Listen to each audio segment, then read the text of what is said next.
Sampson. Good morning, Mr. Chairman, and thank you. Delighted to be in room 2E this morning. I noticed we're getting a tour of the committee rooms in the Housing Committee, and I think that's fabulous. I just want to follow up. I think my colleagues did a really good job of fleshing out this concept a little bit, but I'm still struggling with us being presented with concepts that are so vague that it's very hard to determine whether or not it's something worth the committee's time to take up. I learned a little bit during the previous conversation. One is that certainly housing authorities already have the ability to cross town lines as long as it's voluntary, and different towns can get together and put together an agreement. You kept mentioning the word allow and access, and I'm just like, well, you're not allowing anything if this proposal is really goes beyond the current law. You'd be forcing something. You'd be requiring towns to subject themselves to other towns' housing authorities. And I guess that's really what I'm after, is I need to know whether we're crossing that line. For me, a discussion about changing the jurisdiction in some way that allows towns to communicate and housing authorities to communicate, I'm fine with. But if this bill, when it ultimately has some language in it, is going to require that some towns subject themselves to another town's housing authority and override their own zoning, etc., that's a non-starter for me, and I would like to be on the record opposing it today.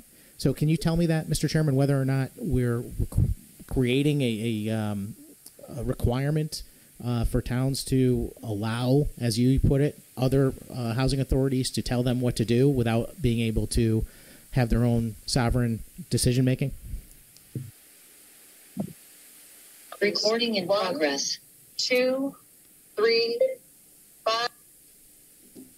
Perhaps having a moment of technical difficulty here there for a moment. But to answer your question, Senator Sampson, it is my understanding of the legislative intent of this, and we will get more information once it's drafted and is available for a public hearing, that this simply would give housing authorities the same ability under current law that nonprofits and other developers already have.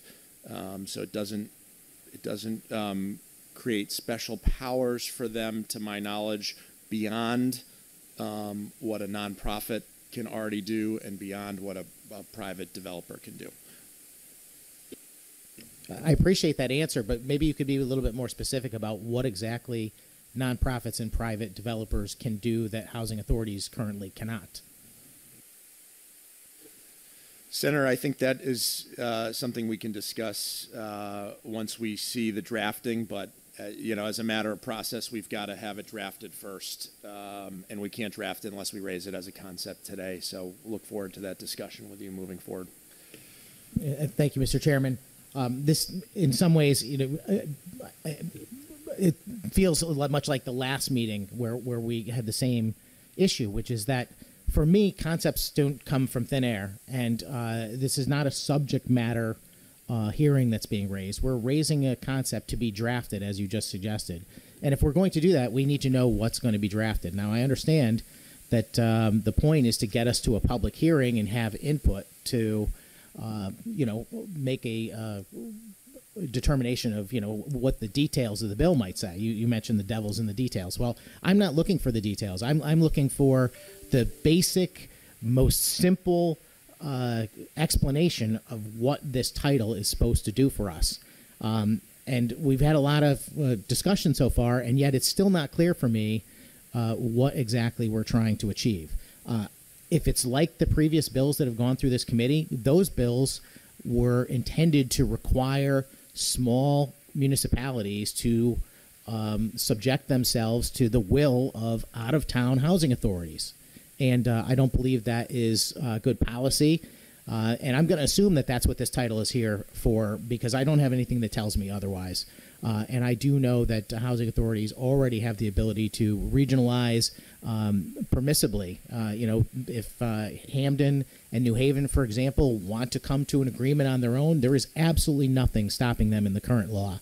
And I'm afraid that this title is a mechanism to require, in a situation like that, Hamden to comply with what the New Haven Housing Authority wants. And I don't think that's good policy. So I'm going to ask for a roll call on this item, Mr. Chairman. Thank you.